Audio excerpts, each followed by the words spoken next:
Welcome back नाज़रीन। Programme में आगे बढ़ते हैं, बात करते हैं कराची चिड़ियाघर की जख्मी और कैद तन्हाई का शिकार मादा रीछ रानो की, जिसे सर पर चोट लगने के बाद जख्मी होने के बाद मादा रीछ रानो तवील अरसे से तन्हा और शदीद ज़हनी दबाव का शिकार थी और पिंजरे की सलाखों से सर टकराने के बायस मादा रीछ जख्मी हुई थी। जबकि चोट लगने वाले जानवर का इलाज चिड़ियाघर में करना बहुत ही मुश्किल होता है, क्योंकि वहाँ बहुत से जरासीम होते हैं और मौका परस्त परिंदों को, खास तौर पर अगर कव्वों की बात की जाए, उनकी बहुतात होती है वहाँ पर, जो जानवर के जख्मों पर बैठकर उन्हें ठीक होने नहीं देते हैं, बल्कि उन पर चोंचे मारकर खुराक भी हासिल करते हैं। मजीद रानो के लिए अदालती सदाएं भी बुलंद हुई हैं, जबकि उसे पंजाब शिफ्ट करने के लिए भी सिफारिशात की जा रही हैं। मजीद मादा रीछ की जो ताज़ा तरीन सूरत हाल है वो कैसी है, इस हवाले से बात करने के लिए हम मौजूद हैं बानी पॉज माहिरा उमर साहिबा। माहिरा साहिबा, बहुत शुक्रिया हमें ज्वाइन करने के लिए। कैसी हैं आप? जी, अस्सलाम वालेकुम, बहुत शुक्रिया आपका। माहिरा साहिबा, सबसे पहले तो ये बताइएगा कि हालत कैसी है मादा रीछ की? देखिए, हम उम्मीद करते हैं कि रानो का जो सर पे ज़ख्म हुआ है वो जल्द से जल्द ठीक हो जाए। मेरे ख्याल से उसकी ट्रीटमेंट जारी है, लेकिन मैं आपको ये बताना चाहती हूँ कि रानो के साथ जो नाइंसाफ़ी शुरू हुई थी, वो जब शुरू हुई थी जब वो एक छोटी सी कप थी और उसको माँ से अलग करके देवसाय से पकड़ के लेकर आया फॉर लाइफ इन कैप्टिविटी। अब वो कहते हैं कि वो 26 साल की है और वो बिल्कुल खुश है अपने पिंजरे में। तो मैं आपको ये बताती चलूं कि शी इज़ नॉट हैप्पी। कोई भी जानवर पिंजरे में खुश नहीं होता। बिल्कुल, यही रवैया पूछना चाह रहे हैं कि सलाखों से सर टकरा टकरा के उसने अपने आप को जख्मी कर लिया है, ये नाखुशी की अलामत है? देखें, जब वो कैद है पिंजरे में तो वो उसकी जो ज़रूरियात हैं वो कोई भी पूरी नहीं कर सकती है। ना वो खुदाई कर सकती है, इतने सख्त ज़मीन पे उसको रखा हुआ है, ना उसके लिए कोई क्लाइंबिंग स्ट्रक्चर है, उसकी डाइट भी बिल्कुल सही नहीं है, वो मेल न्यूट्रिशन का शिकार है। ना वो फॉरेज कर सकती है, जो जंगली घास होती है, जो फूल, जो उसकी खुराक होती देवसाय में। और ना वो कोई छोटे कीड़े मकोड़े खा सकती है, ना वो जो छोटे मैमल्स होते हैं वो मेट नहीं कर सकती, वो ब्रीड नहीं कर सकती, और वो ठंडे इलाके का जानवर है। तो वो, आपको पता है, सर्दियों में कई महीने वो हाइबरनेट करते हैं, हिमालयन ब्राउन बेयर्स। तो वो जब ये सब कुछ नहीं कर सकती, उसको नेचुरल हैबिटेट मुयसर नहीं है उस बैरन पिंजरे में, तो जाहिर बात है वो सर तो मारेगी सलाखों से। बिल्कुल ऐसा ही है माहिरा, बहुत ही अफसोसनाक है जो सारी सूरत हाल है। और ऐसा माजी में भी देखने को आया कि सिर्फ रानो के साथ नहीं, दीगर जो वहाँ जानवर मौजूद थे उनके खाने पीने की भी किल्लत थी। तो ये बताइएगा कि अब क्या इकदाम लिए जा रहे हैं, क्या फैसले किए जा रहे हैं इन जानवरों के हवाले से? देखिए, कुछ लोग हैं इस शहर में जो रानो के इंसाफ के लिए खड़े हुए हैं, और वो यही चाहते हैं कि, और हम भी यही चाहते हैं कि रानो को जल्द से जल्द मुंतकिल किया जाए सेंचुरी पे।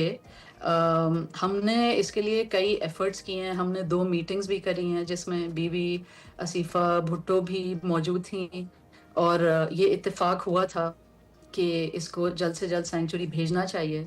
और केएमसी ने एक कमेटी बनाई थी, इसको काफ़ी महीने हो गए, जिसने, उनकी अपनी कमेटी ने जनवरी में ये रेकमेंड किया था कि इसको सेंचुरी भेजा जाए, क्योंकि यहाँ पे जू में इसके पिंजरे के बिल्कुल साथ एक फनलैंड भी है और बहुत शोर है, और ये बिल्कुल ना मुनासिब जगह है इसको रखने के लिए। रानो जो है सिंध में नहीं रह सकती, कराची में नहीं रह सकती, है वो देवसाई की। अब हमें तो ये समझ में नहीं आता कि जो भालुओं की सेंचुरी क्यों नहीं बनाई जा रही ठंडे इलाकों में। स्कर्दू में बन सकती है, नलतर में बन सकती है, वहाँ पे एटलीस्ट टेम्परेचर कंफर्टेबल होगा।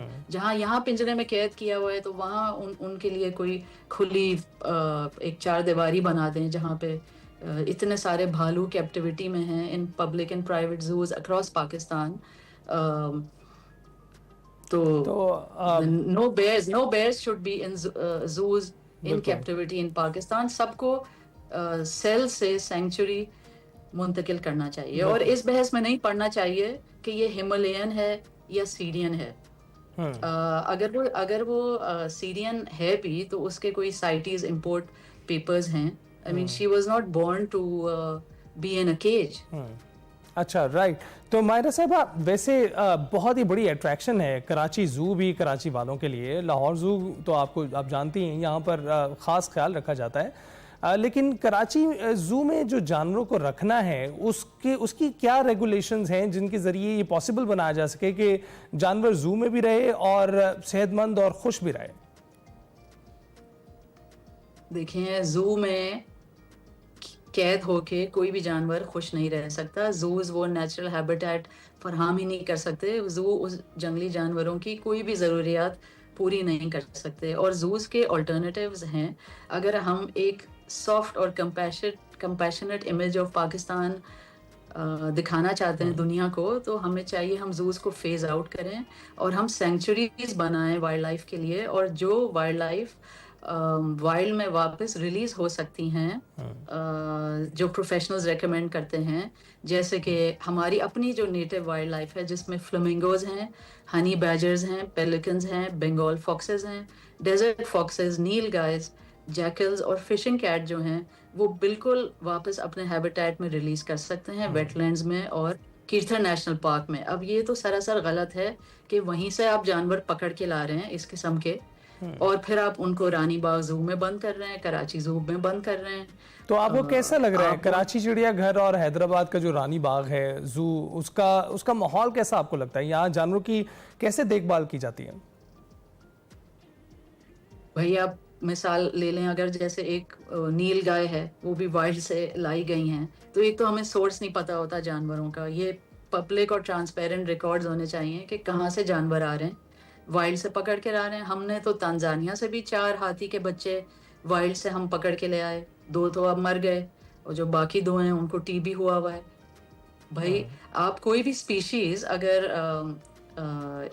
वाइल्ड से पकड़ते हैं, वो एक अपना रोल अदा करते हैं उन इकोसिस्टम्स में, और अगर आपने उनको वहां से हटा दिया तो अंग्रेजी में एक टर्मिनोलॉजी है, उसको कहते हैं ट्रोफिक कैस्केड्स। मतलब वो एक इरिवर्सिबल कोलैप्स ऑफ इकोसिस्टम्स होता है।